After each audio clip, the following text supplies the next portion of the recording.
তেল রপ্তানিতে পশ্চিমা নিষেধাজ্ঞার কারণে চাপের মুখে আছে রাশিয়া। ইউক্রেনে চলমান যুদ্ধের ব্যয় মেটাতে হিমশিম খাচ্ছে দেশটির অর্থনীতি।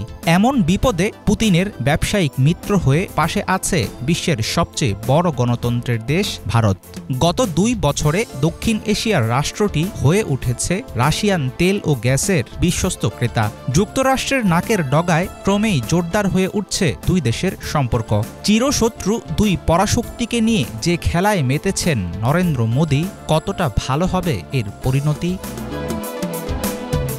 সোভিয়েত আমল থেকে পারমাণবিক বিদ্যুৎ উৎপাদন ও জ্বালানি সরবরাহ খাতে বিনিয়োগ করে আসছে রাশিয়া। প্রাকৃতিক সম্পদের নিজস্ব মজুত কাজে লাগানোর দক্ষতার কারণে পরমাণু শিল্পে অন্যদের চেয়ে বহুগুণে এগিয়ে আছে পুতিনের দেশ। ক্রেমলিন চেষ্টা করছে যত বেশি পরিমাণ রাষ্ট্রের কাছে বিক্রি করা যায় নিজস্ব পারমাণবিক শক্তি উৎপাদন প্রযুক্তি।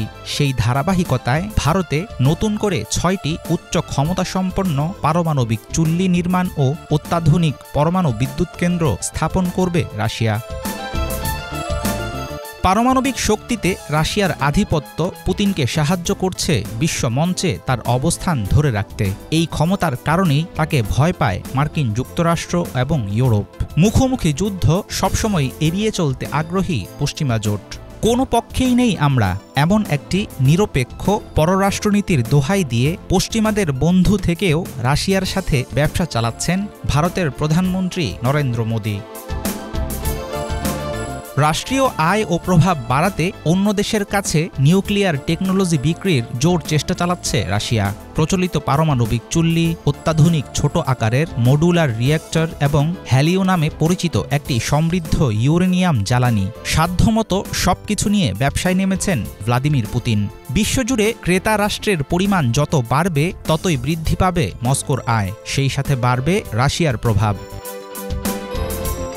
পরমাণু শিল্পে রাশিয়ার শক্তি বৃদ্ধি যুক্তরাষ্ট্রের জন্য হয়ে উঠছে মাথা ব্যথার কারণ। তারাও চেষ্টা করছে নিউক্লিয়ার এনার্জি উৎপাদনে স্বাবলম্বী হতে, কিন্তু দেশে দেশে পারমাণবিক প্লান্ট নির্মাণ প্রকল্পে বর্তমানে বিশ্বে নেতৃত্ব দিচ্ছে রাশিয়া। কয়েক দশক ধরে গড়ে তোলা রাশিয়ার বাজারে ভাগ বসানো আমেরিকা ও তার মিত্রদের জন্য হয়ে উঠেছে কঠিন চ্যালেঞ্জ।